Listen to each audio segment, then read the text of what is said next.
This is the Radio on the Go Business and Industry Report from agriculture and trade organizations to Main Street and industrial employers. With this week's conversation, here's your host, Shawn Dietz. Nola Morris with Thelma's Treats, Chief Marketing Officer.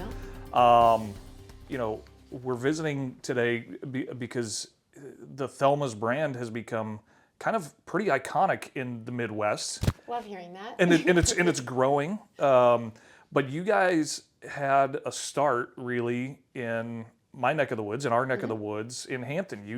You and your brother Derek are Hampton-Dumont graduates. Yep. And that's kind of where everything starts for Thelma's. And we're here today to talk about all things Thelma's and what all that means.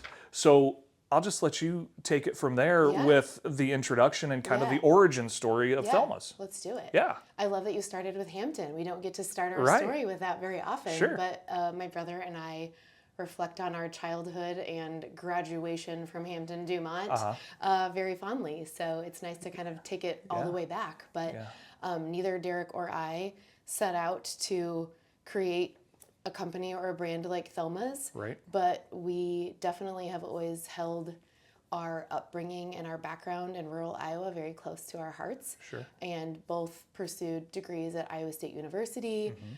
That is kind of irrelevant at this point, really.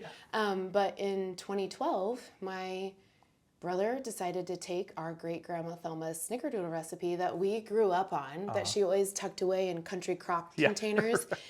My brother we've both always had an entrepreneurial spirit. I remember trying to sell balls of clay that we dug up from the backyard at the picnic table from our driveway. I mean, it goes way back. So the entrepreneurial spirit is really goes deep, along with our kind of rural and farmer grit that we were raised with. And so that kind of combined for Derek having the idea of kind of making our great-grandma Thelma's snickerdoodle recipe live on. He's like, how can I do that? What does that look like? Sure. It's definitely not scaling with a bunch of country crock containers. So he took that recipe alongside my mom and made an ice cream sandwich out of it and sold the first one out of our little ice cream push cart at the downtown Des Moines Farmers Market. Sure. And that feels like a million years ago and also 5 minutes ago, all at the same time. Yeah. And obviously, customers loved it. People loved the story. They loved that Thelma was a real person. They loved that Derek was her great-grandson. And of course, I was pursuing my own career path, celebrating this entire journey at the same time, and kind of seeing what was going to unfold when my brother had this idea with my mom. And again, customers loved it. The snickerdoodle's great. And we're like, we already know that. And it's kind of like, what's next? And so that's when my brother was like, okay, I have to figure out a way to get this into retailers and scale it to get the love out more broadly. And so that's kind of where like the next milestone in our journey starts with when we went from kind of the farmers market push cart brand to a brand that you now see on retailer shelves across the country. But there's even more to that story too. So that's kind of where that starts to pivot. And what do I do now? I can't just hand out single sandwiches out of a farmer's market push cart forever. Well, actually, that sounds really fun. But that's not where his entrepreneurial spirit ended. And so, poof, here we are. A CPG brand that self-manufactures here still in Des Moines, headquartered in Des Moines, over 100 employees now. And we can dig back into all of the things that brought us here. But that's our origin story, really. So tell me a little bit more about great-grandma Thelma. I can imagine making the snickerdoodle cookie, and I can almost smell the kitchen, right? Did she ever make it as an ice cream sandwich? No. Oh. I think that's an important thing to note. Yeah, she never did. Scandal, I know. In fact, the snickerdoodles were kind of a mystery because they just appeared out of nowhere in these country crock containers. And we saw her in the kitchen, but it's not like we sat there and made them with her. They were just always there and we ate them and we loved them. But no, she never made an ice cream sandwich out of it. In fact, there's a little bit of our journey that I kind of skipped over, and that we started out by delivering warm cookies across the Des Moines Metro, and we included her snickerdoodle recipe as one of those. And my brother was like, hey, what about during times when people don't want fresh, warm cookies? What about something cold that can maybe live a little bit longer on the shelf? Poof, the ice cream sandwich. okay. And he tried that for the first time using, we grew up in Monroe. That's where great grandma Thelma. Okay. Our story starts in Hampton, but it also starts in the Monroe, Yeah, in the Monroe area. That's where grandma Thelma lived Okay. all of her life, really, Okay. and most of our families as well. And if you know about a little ice cream shop called Jersey Freeze in Monroe, Okay. that started when we were kids, and we were friends with Lynn, the owner, and my brother said, hey, do you have an ice cream machine laying around that I could try to make an ice cream sandwich out of these cookies with? And he was has been a cheerleader of Thelma's for a very long time, from the very beginning. And so we took one of those ice cream machines. We do this motion a lot because this is us pulling the ice cream sandwiches out of a machine. And that's how the sandwich actually came about. That's how they got to the farmer's market. And so Grandma Thelma never made the ice cream sandwich out of it. But my brother's take on her snickerdoodle, or his attempt, I should say, at her snickerdoodle was one of the last things she tried before she passed at the age of 108.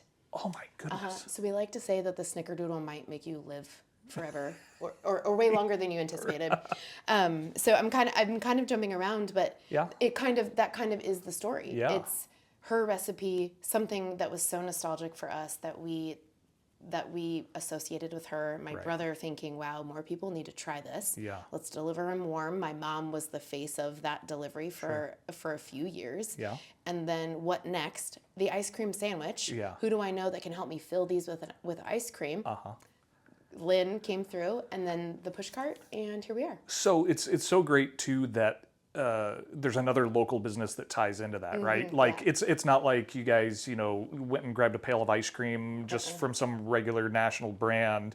Like, no, there's even more local small business ties to that, and I think that just enriches the story that much more. Talk to me a little bit more about that first little bit when you guys are starting to scale, or Derek's starting to scale, and your brand imaging has always been so iconic, like the boxes, that look like an oven, and you mentioned the grain bin. So talk to me a little bit about this unique brand image that you guys started with, several years ago, and is continuing to build today. I'll give credit to my brother, and my brother started this whole situation, right? Yeah, right. But we are both very right and left brained. Depending on the day, you'll catch us in very creative modes or very structured. We're either designing something or putting something in a spreadsheet. We both have both sides of our brain that we activate, and he has a very creative side, but he also has a very structured operational side, which is why we are now and still producing our own product. All of that is to say that he started the brand with a very creative mindset, but wanting to pay homage to where we came from and our rural upbringing, and just making everything look and feel so real and authentic. And that's actually one of our core values, is being kind and authentic. If you lead with that, what can go wrong, Absolutely. And so the grain bin is a hat tilt to us being born and raised in rural Iowa and coming from farmers who just figured stuff out. And then the oven box, when that came out, it was, well, this should look like an oven. They're coming out of the oven. The box should look like an oven. Obviously, let's make it real. And so our brand is rooted in that authenticity, never wanting to portray the idea that we're something that we aren't. That's why we're called Thelma's. That was her actual name. That's why Derek's like, well, if we're out trying to gain trial and create brand awareness at events, which is very important to our story as well, how can we do that in a way that when people see us, they don't just see us as another vendor or just a vendor in a tent? A lot of people ask questions about that grain bin. In fact, that's another local story that we were neighbors to the Sukups growing up. And so when my brother said, well, I need to figure out how to make this, I have this idea. He gave the Sukups a call. And he helped custom fabricate that grain bin. We call it the grain bin because I don't want to call it a food truck. It's a grain bin. Yeah, absolutely. He fabricated that, and it's a nod to our roots, and it's a way for us to start telling that story and talking about that with anyone who asks. Like I was telling you when we were setting this up, that's kind of like the whole idea behind doing this podcast and doing this show is like there's so many things I feel like that come from Hampton, that come from Franklin County, north central Iowa, rural Iowa as we span out, that are national brands, that are global in the case of Sukup. And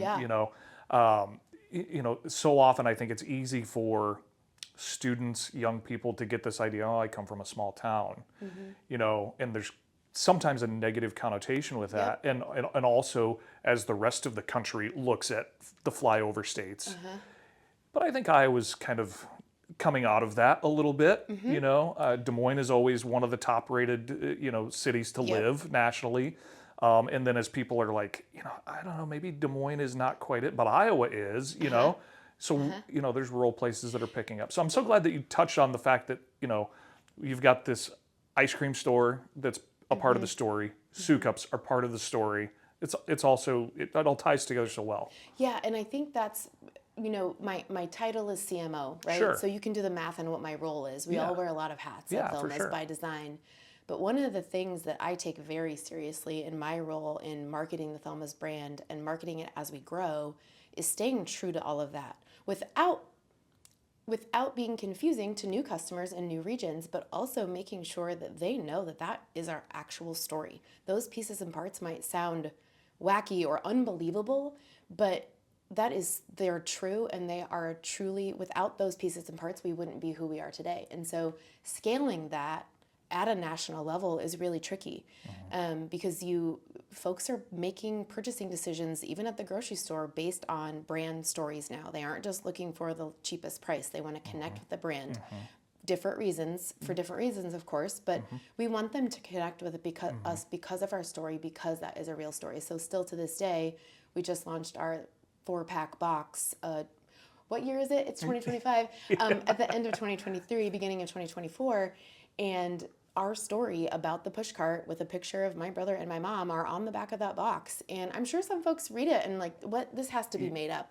It's not. Yeah. It's not made up. It's real. And that's not even the whole story. And that's so important to us. And it's so important that the Thelma's brand, no matter how far it goes and who it reaches, that there's at least some level of that authentic story that reaches them, whether it's through, wow, this is really good. Oh, it's because it's a real grandma's recipe. Or what's a snickerdoodle? That must be a Midwest thing. You're right, it is. And we're really good at making them. That's so important that at least one of those elements reaches our new customers in the Midwest or beyond.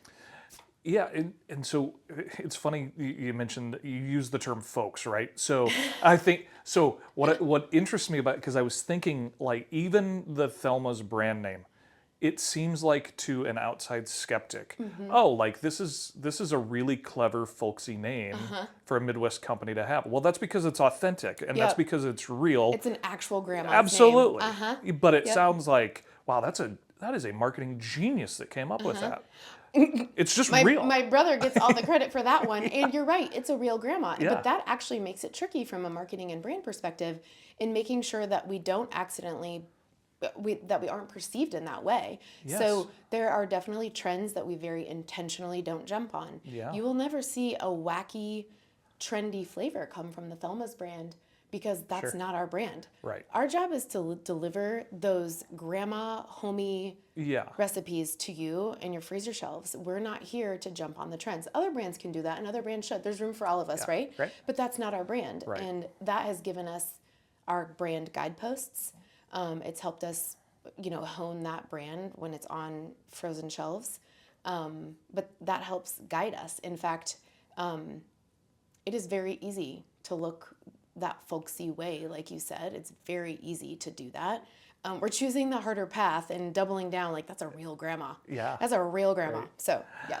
So kind of dovetailing off of that a little bit and your position in this new world, right? So Chief Marketing Officer, how do you marry those concepts, and then also in the new world of e-commerce, right? That's huge, right? E-commerce is everywhere. Yeah. We all participate in it. Yep. We all want to support our main streets, but by the same token, like we live in an e-commerce world. So what does that look like to you in your role? Yeah, ooh, that's a loaded question. I have a couple different answers. Loaded in the best way. Yeah. the scaling the authenticity, like I mentioned earlier, is kind of like the main theme here. But folks don't expect the real story behind a brand. And so that's step one. We also only sell through retailers. So we don't have a direct consumer arm of our business. We are not trying to be that flashy brand that just overloads you with paid media and hopes that you follow the path to get to our website to buy our thing. That's a very respectable pathway. That's not our pathway. Sure. We're in your grocery store. Yeah. And a large percentage of people still shop for groceries and experience new food products while they're literally browsing the shelves in a grocery store. And so we have to kind of dance that dance of customers having those fast now digital expectations with, they're also still shopping for groceries in the aisle. And so what that means for Thelma's is quite interesting in that there's a lot of things that we don't do as a brand that folks might expect us to do. We don't do a ton of paid media. We're not going to blast you on social. We're not going to fight for the top ranking, Google search. We aren't. Maybe one day, but we're kind of riding the middle to make sure that we're reaching you where we are. Sometimes that just means a pricing promotion on your grocery shelf. Yeah. Sometimes that might mean through a retail media tactic that we execute at the grocery store level. And sometimes it might mean that you DM us on social media and we handwrite you a note back and send you a coupon to make sure that you know where to find Thelma's at your grocery store. Just like Grandma would. Just like Grandma would, exactly. And that's tough. In the spirit of your question, we know I have those expectations. I want something now. Like, can we prime something right now while we're talking? I have those same expectations. And we have to cater to that. Like, that is the consumer way. But ultimately, you have to kind of take a step back and say, what is going to keep us on the grocery shelf for the long term? We're not a startup CPG brand where we're trying to grow so fast and sell quickly. We are here to stick around. We want to become one of those legacy brands that 40 years from now we're having the same conversation. And I love that you already used the word iconic. I appreciate that so much. But I hope that we're still saying that, We want to do things moderately, just the way Grandma would. We're not reacting to trends. We're not jumping on the latest thing to reach as many customers as possible. We want to build trust with our customers in the different ways we know apply to grocery shoppers. And shoppers, we go like this because we're kind of, our segment really sits in the middle of the country. So it's the Midwest, kind of all the way down to Texas. So we're trying to reach those folks, build their trust, build their long-term brand affinity, and kind of go from there. And we're not going to do that by acting like a trendy brand, jumping on trends, just overloading you with digital experiences. So you talked a little bit ago about, in product development, you're not going to jump on trends, and it's very difficult to balance that. So from a product development standpoint, you started with the Snickerdoodle flavor. There are several flavors now. So what does that look like when you guys are? You told me earlier when you were so kind to give me a tour of the factory. You told me earlier about a research and development person that you guys have. So what does that process look like as you're trying to develop new flavors, but also trying to stay true to the brand that you want to stay true to? Yeah, that's an interesting question, and we actually have these conversations often. In that it's very easy to convince yourself that you need to come up with the newest, flashiest flavor to maintain velocity at the grocery store, to attract the customer's eye. That is certainly a strategy. And we have certainly added new flavors to our assortment in addition to the Snickerdoodle to kind of keep up with that expectation a little bit, both by the category buyers at the grocery store level and the consumers. But we've recently, in the last year and a half actually, since we launched our 4-pack, we've kind of pumped the brakes a little bit and said, okay, what makes sense for our brand? What aligns to our story? What would Grandma Thelma do? What helps us stay authentic but also keeps our space in the competitive set in the grocery shelf?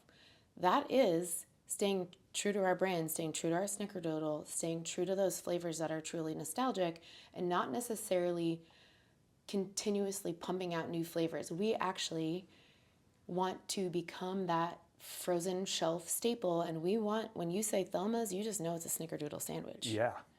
There's no question. That's what we're working on. And so we know that if we double down on that and we stay strong in making sure that any retailer that takes Thelma's, they for sure have a Snickerdoodle on their shelf, either through our single serve or our 4-pack. We'll go from there. But as long as we get you to love our product through the snickerdoodle, that's really our goal. Yeah. And so product development can look a couple different ways. And Scott is our research and development director, way smarter than me in this regard. And so I hope to do him justice in the way I describe this, or at least high level this. But product development can be flashy, but it can also be in the spirit of maintaining your product integrity or the cost of the goods that you make. And so he wears all of those hats. So sometimes he's in his lab. He has a lab actually that was not part of the tour, but it's in our plant, where he's keeping tabs on what's going on in the category. So we're aware of nutritional changes or what is trendy, what customer flavor profile, what flavor profiles customers are preferring. Yeah. So he keeps tabs on that, but also it doesn't mean that we're going to react to those or do anything with it from a Thelma's brand perspective. He might be honing our vanilla formula or saying, we need to change the way, the cinnamon shows up in our snickerdoodle. Again, the way I just described that is not doing his expertise justice, but product development actually shows up in quite a few ways as we're maintaining that product and maintaining the current premium quality that we already have on shelf, and he contributes to that greatly.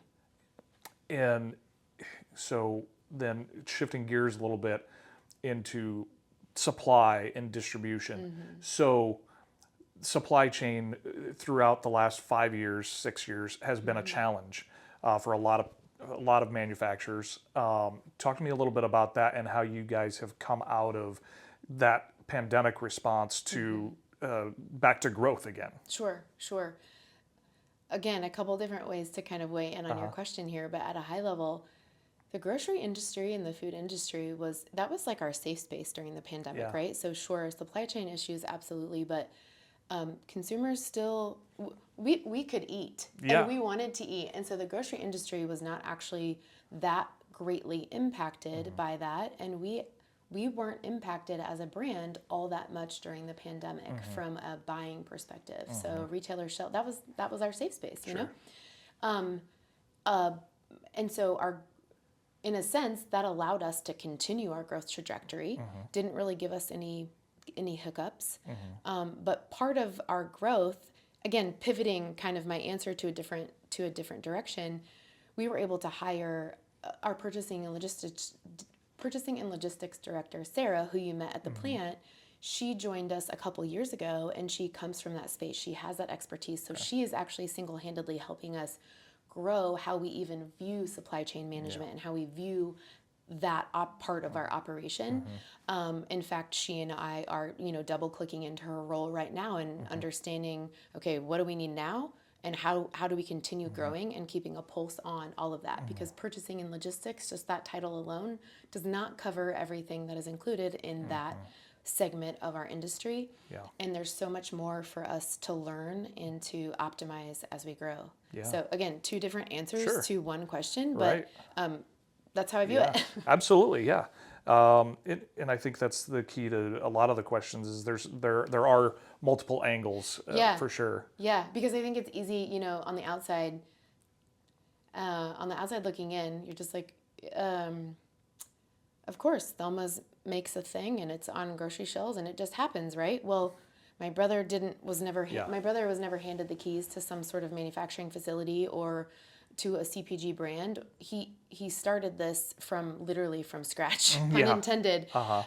Figured out how to make Grandma Thelma's snickerdoodle, and we wanted to maintain that integrity this whole time. He never set out to become a frozen novelty manufacturer, but we had to keep making our own. Thelma's had to keep making our own product to maintain that integrity, and so the manufacturing side of the business was growing alongside the brand. Right. And so here we are. In 2016, my brother realized we needed more space.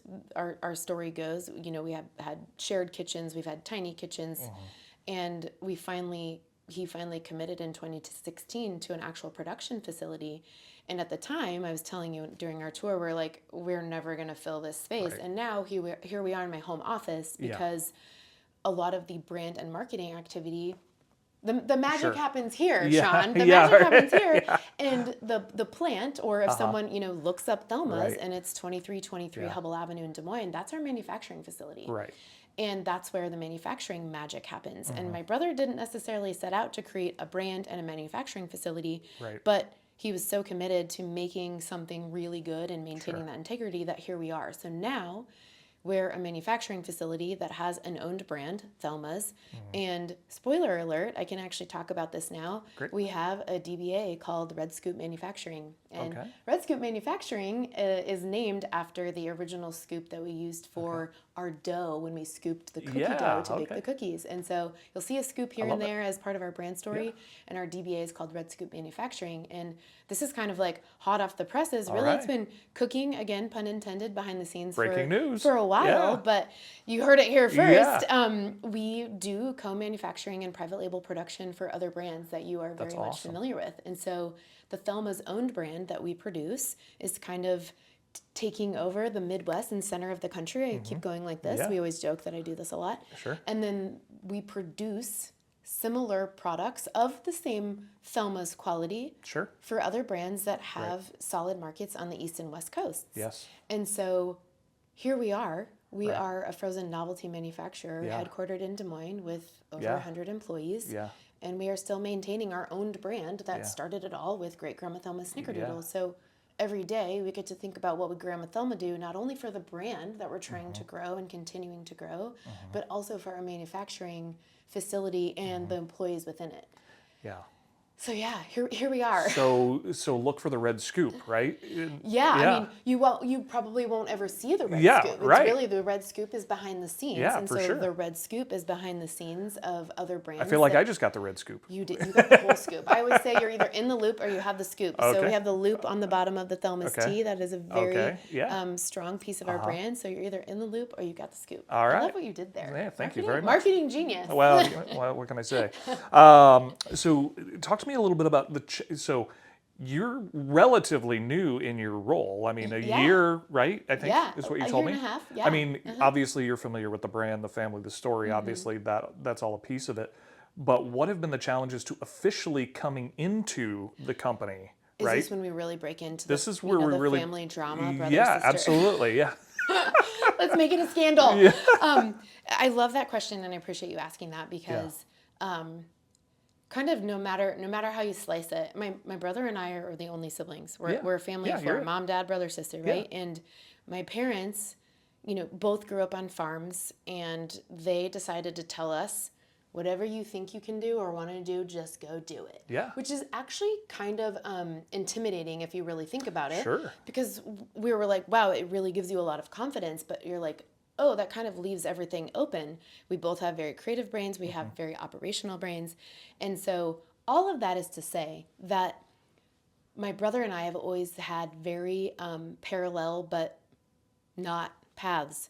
He loves hunting. He was a hunting guide in Alaska. At the same time, I had finished my degree in fashion at Iowa State, and I was living in New York working in the fashion industry. I couldn't think of two more different things for a brother and sister to be doing. My parents were probably, spiraling behind the scenes, just supporting us and hoping that we would continue to thrive. All of that is to say that despite all of our differences, Derek and I have always had such similarities and support for one another. We always kind of say, like, if you're over there doing weird stuff, I still support you. Like, let's go, let's do weird stuff, let's explore life, let's take a chance on ourselves and each other. And so from the very beginning, when Derek wanted to start this, I was blindly supportive. That's kind of how I am of my brother. Do it, try it. What's the worst that can happen? You shared delicious treats with a couple humans. Sounds great. Let's make some mistakes and let's figure it out as we go. And the figure it out as we go mindset that we were raised with definitely got us here. But I also, that whole time, I was celebrating Derek, cheerleading my mom and Derek. You would find me maybe rolling a bunker into a wedding that we were serving at, or you would find me at farmer's market at 5 a.m, selling out of the push cart, or you would find me posting on social media, all while I was building my own career path separate. That was Derek's. I was supportive from a distance, jumped in on nights and weekends. There were definitely a late night here and there where I was pulling ice cream sandwiches when we were pumping them out of one machine. But I was always blindly supportive in the sense that I might not have known what he thought was next, but I knew he would figure it out and that I would be there to celebrate him or support him. And so it was really fun to kind of see that flourish without me being on board officially. Yeah. But certainly the whole time was I there, Yeah. 100%, Yeah. helping him craft the brand story, how we show up at events, how we show up on social media, which has now changed from the very beginning when we started. Yep. And so my career was very diverse, and that's probably a whole separate podcast, really. But to give it a high level, I have a fashion background, so I was a technical designer, so I found a way professionally to combine that creative and operational brain. And so I was a technical designer, and then found myself in the insurance industry when I decided to move home to Iowa, because I was like, I don't want to miss out on what's going on at home. Yeah. So I came back here, and turns out the fashion industry is not exactly a top industry in the state of Iowa. And But so insurance is. Insurance was like, here we are, let's Yeah. go. And my dad was in the insurance industry growing up as well, so it was a familiar space for me, despite being something that I thought that was, that's what my dad did. Right. Found a lovely career in the insurance industry for 13 years across Yeah. lots of the value chain there. So was in personal lines for a long time, and found myself in the digital strategy space and marketing.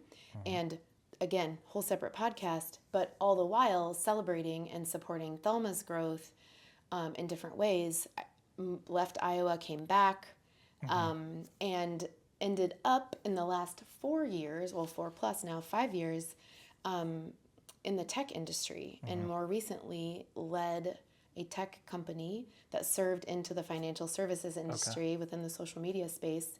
All of that was a bunch of gobbledygook, but that's how I would describe it. Led them as chief strategy officer through an acquisition. And I kind of looked back and I was like, wait a second, I'm 42. I said, now is Thelma's is still hanging on.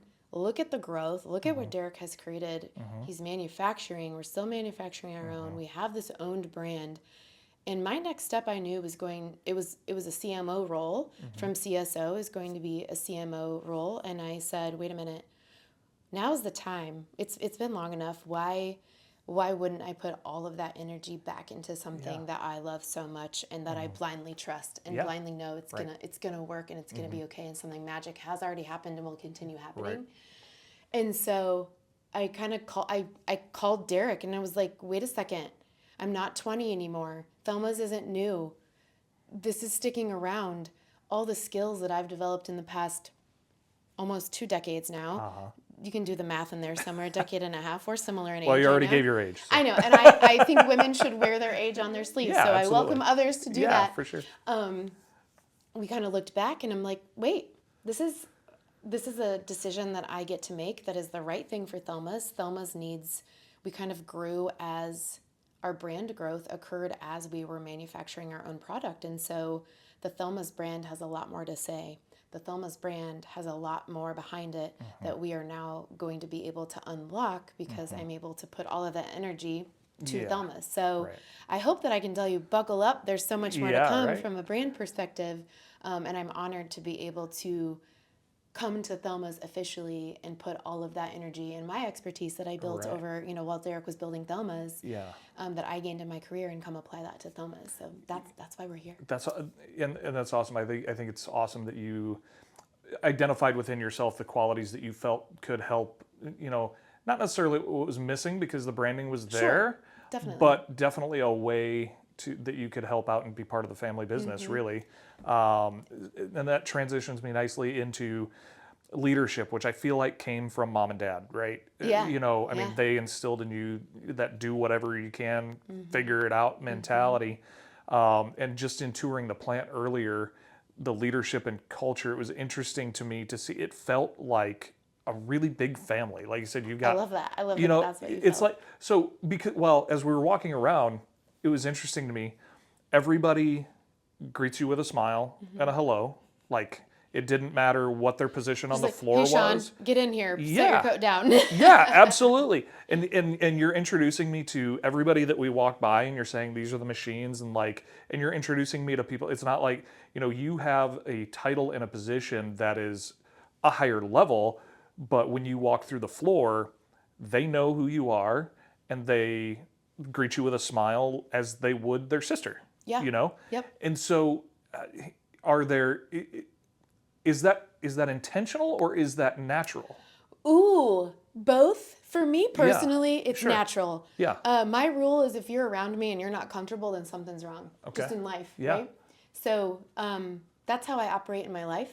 That's how I operate at Thelma's. That's kind of how I personally operate everywhere. And I like to think that it resonates through our brand and our company, that everyone should feel comfortable being themselves. Yeah. And they should feel comfortable with the autonomy or figuring something out when we're all just figuring it out, right? We're all just figuring it out. We always say, I don't know if you popped your head in far enough to Kelsey's office, but she has a little sign that says everything is figure-outable.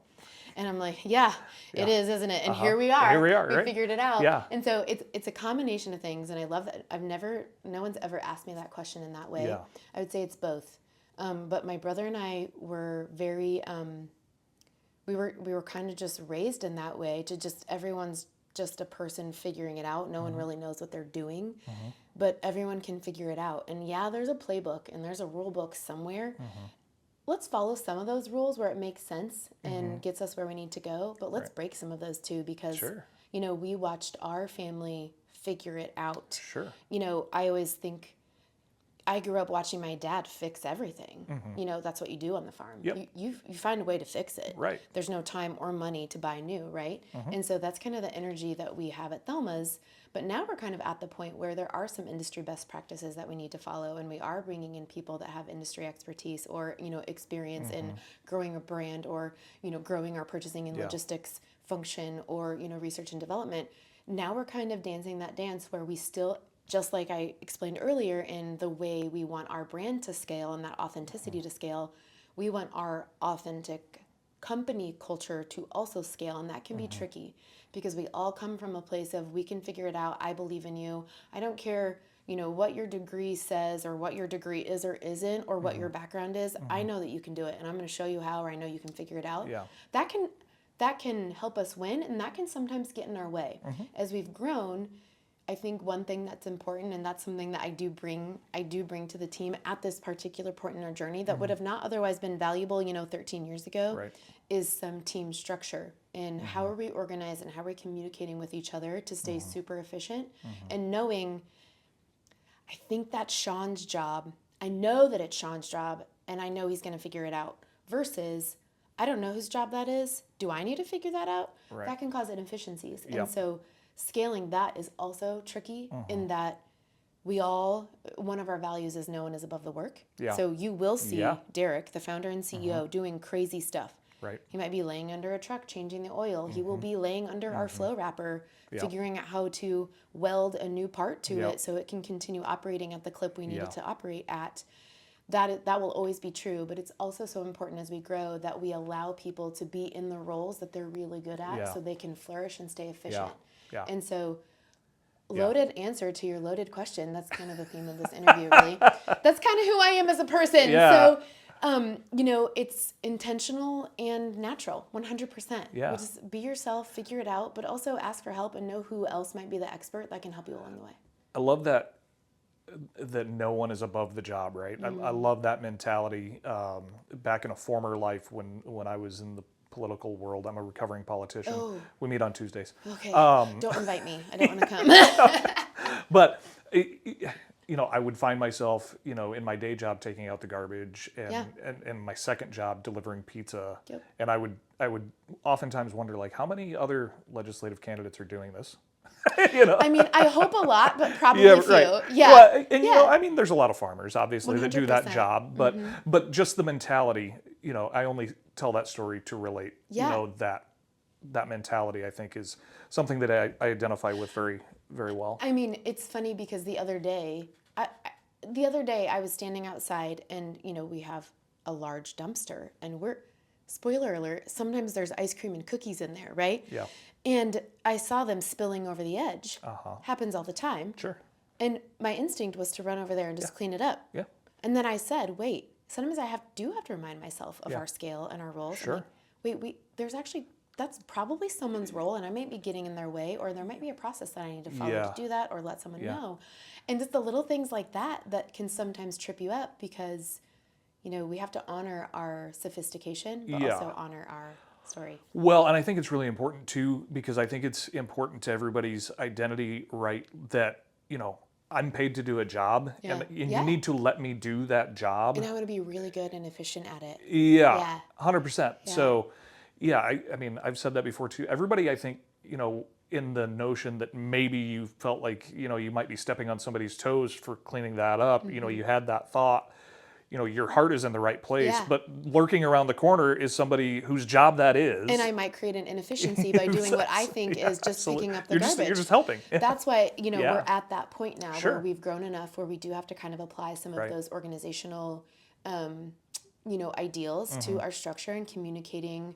That was the conversation I was having with Kelsey right before you arrived at the plant is, what do we need right now to continue that efficiency and still in the spirit of no one is above the work and we can figure it out. And if you see a hat, pick it up and wear it. Yeah. But, we have experts in house now. Absolutely. And they might know something about that hat and they should pick that up. Yeah.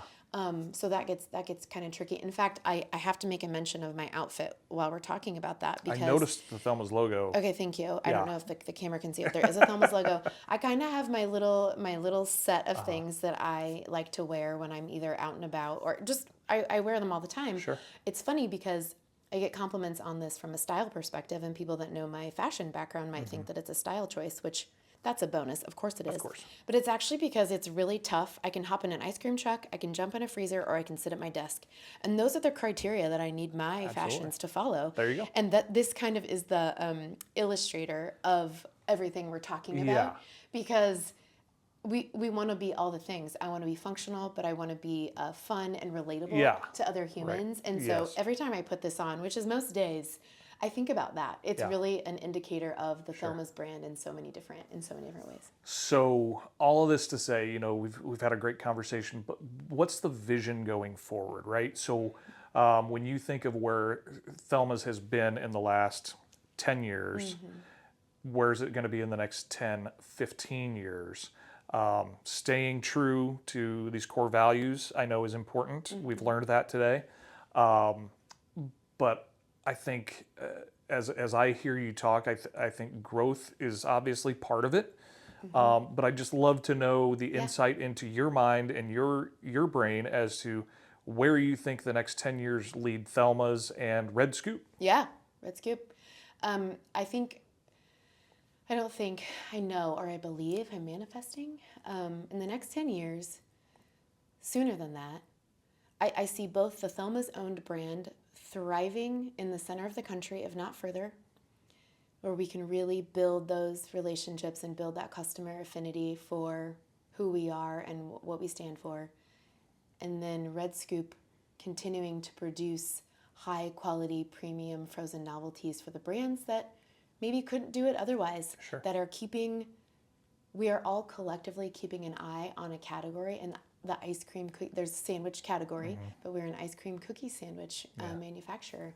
And I hope to grow the attention on that whole category across the country, maybe even further than that. I hope that we can kind of grow that category in general. The Thelma's LLC will help do that, both through our own brand and for the other brands that we produce through our co-manufacturing and private label production.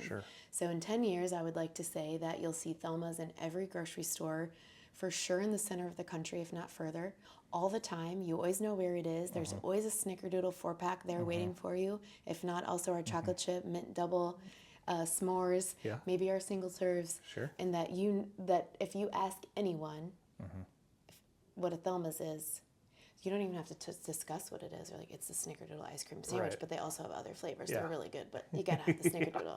In 10 years, I hope for that to be common narrative, and for us to still be using the word iconic.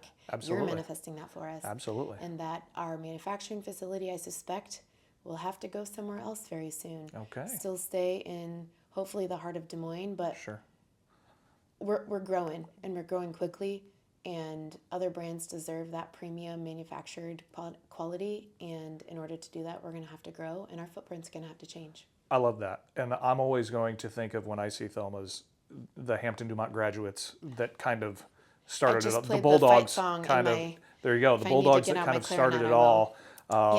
Derek Lewis and Nola Morris. That's right. So I want to thank you very much for your generous time here today and for the tour earlier. Of course. Really appreciate that. Is there anything I'm missing that we need to close with? Gosh, I feel like I didn't give you enough of a scandal when I talk about the brother-sister dynamic. Yeah, right.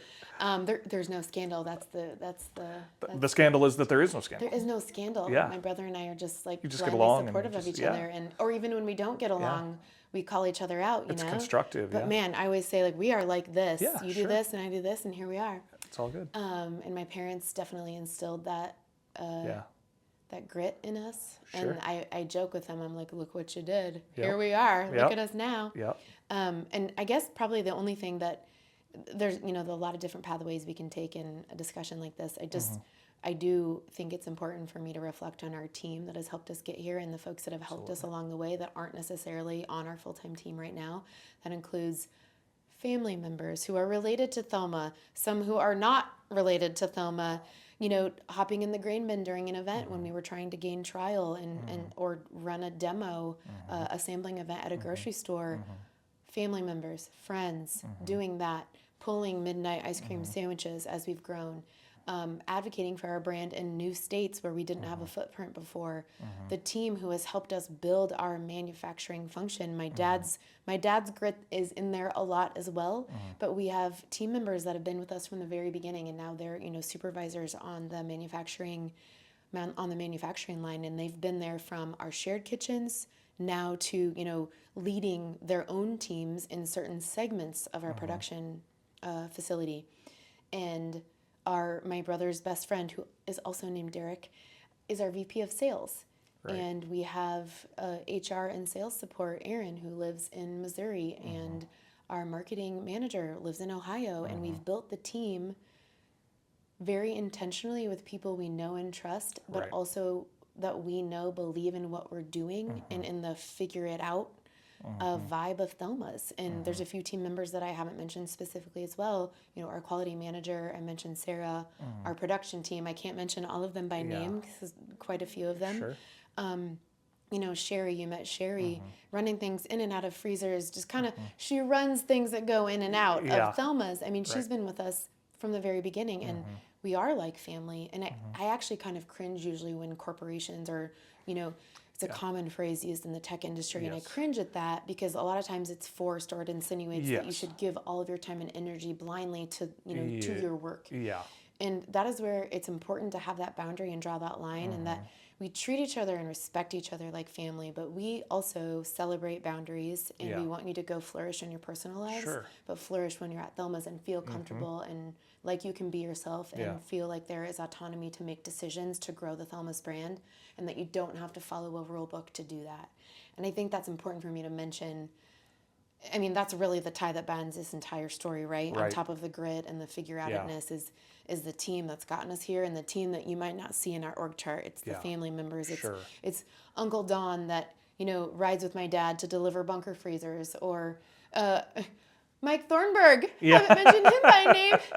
What a guy to mention at the at the very end. Shout out to Mike Thornburg. Again, that could be another podcast. Just absolutely. An episode on Mike Thornburg and his interesting relationship with the Lewis family. I say he was kind of like my second dad growing up. Lane was my childhood best friend, and here we are, fast forward, he is our field rep, and he has technically worked officially for Thelma's longer than I have, and he has helped us build our footprint in basically north of Iowa and all the states to the northeast of Iowa. And so Mike Thornburg just blindly knows that we're doing something good here. He doesn't blindly know. He knows we're doing something good here that's worth sharing. And I can scream from the rooftops. And Mike has worn so many different hats. Field rep does not even cover it. He is kind of a legacy brand ambassador.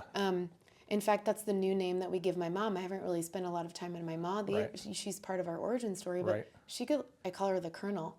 She's, our legacy brand ambassador. Her face is on the back of the box, but she's retired, and we love that for her. But, we have these people that have been part of our journey and that will always be part of our story that may or may not be on staff now that mean a whole lot to where we are now, and that will never be forgotten. And it'll always be so important to us. Last question, I told you it was a surprise one, but a fun one. I was wondering if one of those was already the surprise. No, okay, I'm excited. This is well, and actually, if you've listened to previous episodes, then you already know it. I haven't. I did that on purpose. That's okay. That's okay. So, so obviously the values are clear; they're important, and also I feel like they tie closely to your personal values as well. Which I feel like I know very well because we're have similar roots. Yeah, 100%. I'm like, we technically grew up together. 100%. Really, I guess. 100%. So the question is, when the workday is done, and you come, you switch rooms. I was going to say when you go home, but how do you know that you have done a good job, that you have served your company well, that you have served your employees well? How do you rest easy? What are the things that go through your brain and go, I did a good job today, Nola? I love that question. For me, it shows up in a few ways, in the spirit of how I've answered every one of your questions, because I think about it from a leadership perspective. I think about it, I'm a leader of a team, of the Thelma's brand team, but I'm also an individual contributor in the sense that I have I have things that I have to get across the finish line as well. And then I'm also, alongside my brother and my family, like building this bigger vision. And so I kind of see it in all three of those different ways. So some days it's, did I say no to something that is allowing our team to continue doing what they do best, that continues us toward the path of our goal? Did I make a tough decision today that felt really scary and uncomfortable for me, but that I know is getting us where we need to go in the long term, or protecting my team's time to do so? That's a win. Even if it feels yucky in my tummy. Yucky in my tummy. We use the word tummy a lot at Thelma's, if you can't tell. Yeah, I can imagine. Yummy in your tummy. Even if it's been a tough day, or I had to make a kind of a grueling decision, if at the end of the day that decision protected my team, their time, or what we're doing and our long-term goal, I did something good. Yeah. Sometimes the day might feel like it got away from me, or it's just like I can't keep up. There's so many different types of things happening when you're running a brand in a manufacturing facility that it can feel like one day I'm talking about the loop on the T, the next day I'm talking about scheduling for the Iowa State Fair so we can maintain that footprint, and I'm also talking about packaging design for a new product, or that Derek is fixing the flow wrapper. The day has a variety. And on those days where it feels like I'm pinging and ponging, when I lay my head down, it might be that I made someone's day, either and they saw the Thelma's logo on my jumpsuit and it gave them a smile, or they shared a memory with me, or their experience of Thelma's, or I was able to introduce Thelma's in a way that was super comfortable. They felt comfortable near me, and I was able to hand them a coupon and say, hey, Thelma's on me. Yeah. It's at your grocery store. Yeah. Sometimes it's as simple as that, and sometimes that's what I hang on to. Yeah. And then at the end of the day, after being in multiple industries that are not CPG, specifically food and beverage, specifically ice cream sandwiches, I get to lay my head down and know that everything I did, whether easy, hard, clear, or unclear, all connects to a product that my brother came up with on his own, inspired by our great-grandma Thelma, that he thought would be a good idea. And it's ice cream, and it's really delicious. Yeah.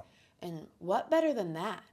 Than to lay my head down and think about that every single thing I do leads to that idea that my brother took a chance on for himself, however many, 13 plus years ago now, and we're still here. How great is that my stress or my day gets to be centered around growing that and scaling that and allowing that joy and goodness to reach others. How great is that? So we can't close any better. Nola, mic drop. Thank you. Thanks for listening to the Radio on the Go Business and Industry Report. Listen to the short version each Thursday at 12:50 on 104.9 KLMJ. For the full conversation, check out the podcast on the Radio on the Go mobile and TV apps, or listen on Spotify.